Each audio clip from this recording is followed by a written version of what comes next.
Doctor Salman Haseeb मेरे साथ मौजूद हैं। तकरीबन पंजाब के तमाम अस्पतालों से इनका रब्ता रहता है, इनके पास इंफॉर्मेशन आती रहती हैं। डॉक्टर साहब बहुत बहुत शुक्रिया सर आपके वक्त का। सर जब से 26 फरवरी से हम आपसे रेगुलर रब्ते में हैं, बातचीत हो रही है, दीगर डॉक्टर से बातचीत हो रही है, दूसरे अस्पतालों से बात हो रही है। इन्हीं खदशात की सूरत हाल का हम जिक्र कर रहे हैं और ये खदशात कोई हल्के फुल्के खदशात नहीं है, बल्कि ये वही खदशात है जिसका जिक्र कर रहे थे और आखिरकार हम इस नहज तक आ गए हैं कि उन खदशात को दोबारा हम संभाल सकें या समझा सकें।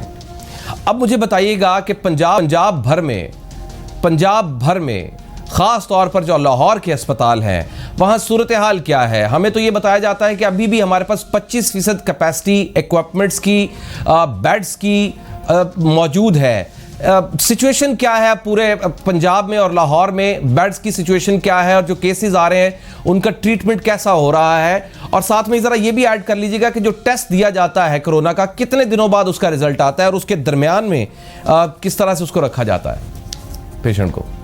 बिस्मिल्लाहिर्रहमानिर्रहीम। जी भाई, बहुत शुक्रगुजार हैं आपके। आपने हमेशा अस्पतालों की बेहतरी की आवाज़ उठाई है। आपने हमेशा डॉक्टर्स की, पैरामेडिक्स, नर्सेस की, मरीजों जी आपने उस वक्त भी हमें मौका दिया था जब हम गवर्नमेंट को अपने तहफ़्फ़ुज़ात सुनाना चाहते थे और आज फिर हम उसी चीज़ को डिस्कस कर रहे हैं। हम ये समझते हैं कि इस वक्त जो कोरोना का ग्राफ है, ये शरह फैलाव है, उसमें बहुत शिद्दत के साथ इजाफा आया है। आप देखें कि ईद की जो शॉपिंग में हमने लॉकडाउन खोला और उसके बायस अब इस वक्त पंजाब में जो केस रिपोर्ट हो रहे हैं वो 2,500 से 3,000 जो है वो पर डे आ रहे हैं। और अभी जो हमारी टेस्टिंग कैपेसिटी है वो इस हद तक कम है कि बड़े टीचिंग हॉस्पिटल सर्विसेज में और जनाब में 100 से ज्यादा टेस्ट परफॉर्म नहीं हो रहे। 400 लोग टेस्ट के बाद बगैर वापस लौट जाते हैं और वो जाके चौथाई से या शौकत खानम से या प्राइवेट लेबोरेटरी से टेस्ट करवा रहे हैं। ठीक है, अभी भी हेल्थ प्रोफेशनल्स के गवर्नमेंट के पास टेस्ट करने की फैसिलिटी मौजूद नहीं है। और मैं जो बात कहूंगा जिम्मेदारी से कहूंगा, हमारा मकसद इस वक्त कोई undue criticism of the government नहीं है। हम इस कोविड-19 की इस पेंडेमिक में गवर्नमेंट के शाना बिशाना खड़े हैं, लेकिन हमारा सिर्फ और सिर्फ मकसद ये है कि चीजों में बेहतरी आए। अब मैं आपको बेड की सूरत हाल है। इस वक्त पूरे लाहौर में सिर्फ 700 बेड्स हैं जो विद ऑक्सीजन अवेलेबल हैं for the Covid patients. 700 bed. जो एक्सपो सेंटर एक बनाया गया था वहां पे ऑक्सीजन मौजूद नहीं है। 40% ऑफ द पेशेंट्स जो कोविड के होते हैं उनको ऑक्सीजन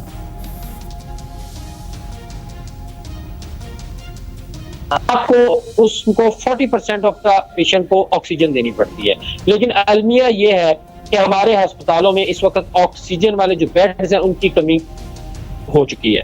अब मैं आपको बता दूं, बेड्स हैं मेरे में सिर्फ 300 बेड्स मुख्तस किए गए कोविड के लिए, 100 बेड सर्विसेज में, 100 लाहौर जनरल अस्पताल में, 100 जनाब में और 100 गंगाराम में। आप कैसे ये अगर आप कह दें कि हमारे पास 25,000 खाली बेड पड़ा हुआ तो आपने बाकी दूसरी अमराज के मरीजों को कहाँ डालना है? आपके जो बाकी दूसरी अमराज के पेशेंट्स हैं वो बुरी तरह सफर कर रहे हैं। आपने खुद अस्पतालों में जाकर रिपोर्टिंग की हुई है कि पहले हमारे बेड्स के ऊपर एक बेड के ऊपर 2-2 मरीज थे। तो अब हमारे पास इतनी कैपेसिटी कहां से जनरेट होगी जब हमने एक नया अस्पताल नहीं बनाया, स्वाय वो एक्सपो सेंटर को जो एक होटल था जहाँ पे इवन एक ऑक्सीजन का सिलेंडर मौजूद नहीं है। इसके अलावा हमारी बेड्स नए कहां से आ गए? तो मैं ये समझता हूँ कि ये अभी सलमान साहब, अभी इमीडिएट क्या हमें इश्यूज आ रहे हैं? जो मेरी जाती तौर पर ओपिनियन है वो नंबर 1 के किसी ना किसी तरीके से अगर बेड मिल भी जाए ना तो ऑक्सीजन समेत बेड नहीं मिलते, और अगर ऑक्सीजन बेड समेत तक बेड मिल जाए तो फिर अगर हमें जाना पड़े वेंटिलेटर पर तो वेंटिलेटर अवेलेबल नहीं है। इस पर आपकी ऑब्जर्वेशन क्या है? क्या ये मामला है? और अगर टेस्ट करवाया जाए तो वो 6-6, 7-7 दिन बाद उसका रिजल्ट आता है। बिल्कुल, मैं वाज़ेह कर दूं कि वेंटिलेटर्स की तो सूरत हाल ये है कि 333 वेंटिलेटर्स टीचिंग हॉस्पिटल्स में मौजूद है। लाहौर में 100 से कम वेंटिलेटर्स मौजूद। ठीक है। और किसी पेशेंट को वेंटिलेटर नहीं मिल रहा क्योंकि अब बहुत मुश्किल से हमारे अपने जो डॉक्टर्स हैं उनको वेंटिलेटर, आपको पता है वो सलमान जो मेरे जूनियर थे उनको वेंटिलेटर रिक्वायर्ड 6 घंटे वेंटिलेटर नहीं मिला, फिर आखिर वो कल वफात पा गए। एक बड़ी नेग्लिजेंस है कि वेंटिलेटर हम अपने ही डॉक्टर को मुहैया नहीं कर पाए। तो मैं ये बड़ा वाज़ेह बता दूं कि इस वक्त जैसे ही राइज आ रहा है, या तो गवर्नमेंट अपनी हमें policy they they, number of the beds बढ़ा दे। हम बिल्कुल एक्सेप्ट करते हैं कि अगर आप पूरे हॉस्पिटल्स कोविड के लिए मुख्तस कर दें, तो बिल्कुल गवर्नमेंट के पास एबिलिटी भी मौजूद है, कैपेसिटी भी।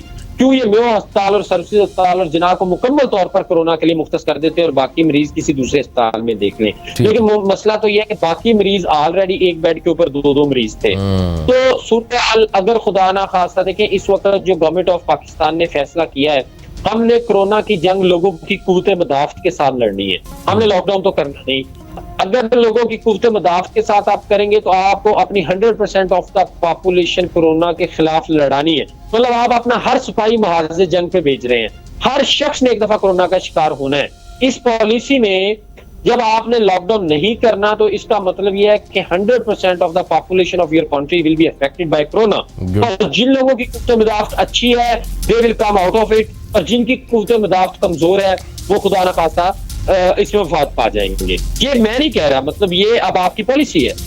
अगर इस पॉलिसी पे आप चलते हैं, you will have to lose 2% of your population as per the statistical data of WHO and the other countries.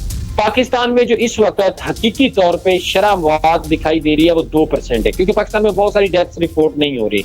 जो शख्स टेस्ट का रिपोर्ट आने से पहले फौत हो जाए, क्योंकि हमारे 7-7 दिन तो रिपोर्ट आने पे लग रहे हैं, तो उसको हम कवर डिक्लेयर किए बगैर डेड बॉडी को दे रहे हैं। बिल्कुल सही। तो 2% अगर पॉपुलेशन आपकी मरने जा रही है तो 25 करोड़ आबादी में 2 करोड़ 50 लाख बनते हैं। खुदा न खास्ता अल्लाह करे कोई इसमें ब्रेकडाउन आए, कोई मुआवजा हो जाए, खुदा करे कि उसकी रहमत बरसे और चीजें रुक जाए।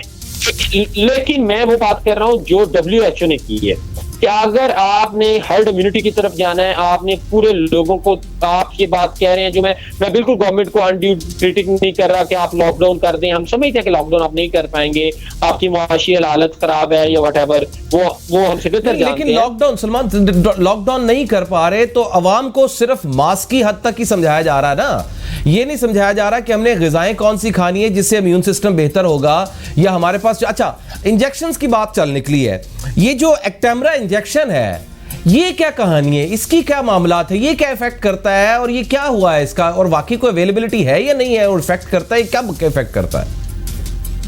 नहीं, ये इस वक्त मैं आपको सबसे बड़ी बात बता दूं कि एक चीज है सिम्टोमेटिक रिलीफ।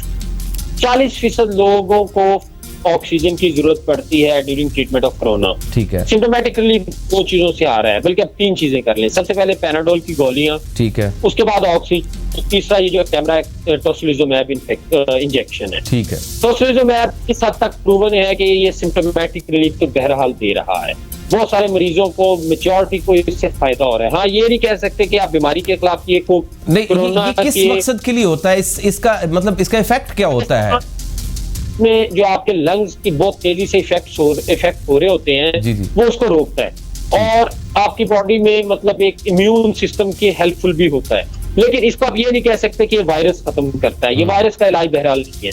सिम्टोमेटिक रिलीफ की जो 2 चीजें हैं उसमें हम सख्ती से नापैद हो गए। ऑक्सीजन हम अपने मरीजों को देने से कासर है, टोसिलिजुमैब हम अरेंज करने से कासर है। दोनों चीजें इस वक्त मुहैया हम नहीं कर पा रहे। और मैं आपको ये बात बता दूं, अस्पतालों में पैनिक बढ़ेगा, खुदा ना खास्ता क्योस बढ़ेगा। हम खुद बड़ी कैंपेनिंग कर रहे हैं, हम अपने डॉक्टरों को समझा रहे हैं, हम अपनी पूरी कोशिश कर रहे हैं कि हम एक जिम्मेदार शहरी होने का बराबर सबूत दें। लेकिन अगर हुकूमत हमारा साथ नहीं देगी, अगर रियासत अपनी पॉलिसियां और गुजरा अपनी पॉलिसियां इस तरह नहीं बनाएंगे तो खुदा ना खास्ता चीजें खराब होने की तरफ जा रही हैं। और ये जो प्लाज्मा थेरेपी, मैं परेशान हूं इस बात से सलमान, अगर आप मुझे सेकंड करें। नंबर 1, लॉकडाउन की तरफ हम नहीं जा सकते, हम गरीब मुल्क हैं, कोई शक नहीं, हम उसके मुतहम्मिल नहीं हो सकते। तो फिर हमने करना क्या है? हमने प्रिकॉशनरी मेजर्स लेने हैं। वही 3 प्रिकॉशनरी मेजर्स हैं कि आपने हाथों से बचाना है, मास्क पहनना है और सोशल डिस्टेंसिंग रखनी है। इसके अलावा 6-7 और बाकी पॉइंट्स जो हैं। अच्छा, दूसरा ये है कि हमने आगाही देनी है आवाम को कि जनाब हमने SOPs पर अमल दरामद कराना है। फिर हमने लोगों को अवेयर करना है कि जनाब इससे इम्यून बढ़ता है, ये दवाएं खाएं या ये ग़िज़ाएं खाएं या दूध पिएं या फला जड़ी बूटियां खाएं, इससे इम्यून सिस्टम बढ़ता है, ये दालें खाएं, ये फलां चीज़ करें, इससे बढ़ा। फिर हमने क्या करना है कि हमने प्लाज्मा जो है, जो लोग रिकवर हो रहे हैं वो प्लाज्मा नहीं डोनेट कर रहे, उसकी तरफ लेकर जाना था। हम इस स्ट्रेटजी से, ये वाली जो स्ट्रेटजी है कि लोगों को मोटिवेट करके, लोगों को प्रोवोक करके कि हम इसका मुकाबला करें, उसकी तरफ नहीं जा रहे, क्योंकि हमारे पास हल सिवाय इसके कि हम मोटिवेट करें और एहतियात कर लें और सहूलियात दे दें, इसके अलावा हमारे पास कोई हल नहीं है। आप सेकंड करते हैं इस बात को? जी बिल्कुल, आपने बजा फरमाया। देखिए, इवन इफ वी से कि हम मास्क पहन के या ग्लव्स पहन के तो बहुत ज्यादा बड़ा फर्क कर लेंगे, तो मैं हकीकी बात बताऊं कि शायद नहीं। क्योंकि जब आपने लॉकडाउन खोल दिया तो अब हर शख्स ने एक दफा इन्फेक्ट तो होना है। हाँ। और क्योंकि वायरस का कोई सदेबाब जब तक, हाँ अल्लाह करे को वैक्सीन आ जाए, तरीका इलाज आ जाए, उस वक्त तक हम इसको डिले करें तो फिर तो ठीक है, this is a good policy. Otherwise आपकी दूसरी बात मैं सेकंड करता हूँ कि we will have to work on building the immunity of the message, कि लोगों के इम्यून अच्छे हों, लोगों का क़ुव्वत मुदाफ़त अच्छा हो और लोग इससे मुकाबला करने की उनमें अहलियत हो। लेकिन दूसरी तरफ देखें, हमारी बहुत सारी पॉपुलेशन जो है वो मालनरिश्ड है, लोगों को खाना अच्छा नहीं मिलता, लोगों को ऐसी खुराक या ऐसी चीजें नहीं मिलती कि उनका इम्यून सिस्टम अच्छा हो। बहरहाल बहुत सारी चीजों पे हमें अल्लाह ताला की रहमत और अल्लाह ताला की जो है वो शफ़क़त का मेरा ख्याल है कि मांगनी चाहिए, क्योंकि हमने जो तरीका अपनाया है वो इससे पहले किसी भी मुल्क ने नहीं अपनाया। हमने जो जिस नहज पे हम चले हैं, क्योंकि we are using the immunity as a weapon, लोगों के क़ुव्वत मुदाफ़त हमारा इकलौता हथियार है। सलमान, आपका अंदाजा क्या है, जिस तरह से रेशो, मतलब आज की तादाद थी 6,646 एक दिन में मरीज, पीक यानी कि ये जितना भी हमने ग्राफ देखा उसका सबसे हाईएस्ट पॉइंट है, आपको क्या लगता है कितने को दिनों के बाद या कितने को महीनों के बाद हमारी सिचुएशन ये हो सकती है, खुदा ना खास्ता कि हमारे अस्पताल टोटल हाथ खड़े हो जाएंगे कि नहीं जनाब अब अस्पतालों में जगह नहीं है, और वो स्पेन जैसी सूरत हाल ना बन जाए, बार्सिलोना जैसी के कॉरिडोर्स के अंदर ही मरीजों को डाल के वहीं पर उनको ट्रीट किया जा रहा है। आपका अंदाज़ा क्या है, कब तक, कितना टाइम है हमारे पास अब? देखिए, अभी जो ग्राफ है ना, अब बहुत बढ़ रहा है। अब बीमारी लाहौर से बाहर निकल चुकी है, अब डिस्ट्रिक्ट्स में पेशेंट आना शुरू हो रहे हैं। लाहौर में अच्छी चीज ये थी कि जितने सरकारी हॉस्पिटल हैं उनसे ज्यादा प्राइवेट हॉस्पिटल्स हैं। जितनी फैसिलिटीज प्राइवेट हॉस्पिटल्स की लाहौर में अच्छी हैं, उतनी comparative to the other hospital of the province हमारे लाहौर में अच्छे सरकारी हॉस्पिटल्स हैं। लेकिन सबसे बड़ा जो हमें अब मसला दरपेश होगा, हमारे डिस्ट्रिक्ट्स में वेंटिलेटर्स नहीं है। Okara very near by two Lahore एक वेंटिलेटर मौजूद नहीं है, कसूर में एक वेंटिलेटर मौजूद नहीं है, शेखुपुरा चले जाए शायद 2 या 3 वेंटिलेटर है। तहसील हेडक्वार्टर्स में ऑक्सीजन वाले बेड्स मौजूद नहीं है, बड़ी मखसूस मिकदार में सिलेंडर्स में वो ऑक्सीजन देते हैं, उनके पास सेंट्रल सप्लाई ऑफ ऑक्सीजन नहीं होती वहाँ पे जब ये बीमारी फैली है तो मैं ये समझता हूँ कि this will be disasters for us. मैं समझ गई। ओवरऑल कंक्लूजन सलमान हम ये निकाल रहे हैं कि अब हमारे पास वापसी नहीं है, वर्स्ट सिचुएशन की तरफ ही हम बढ़ रहे हैं। बहुत बहुत शुक्रिया डॉक्टर सलमान, आप रिकवर भी हुए हैं, अल्लाह आपको मजीद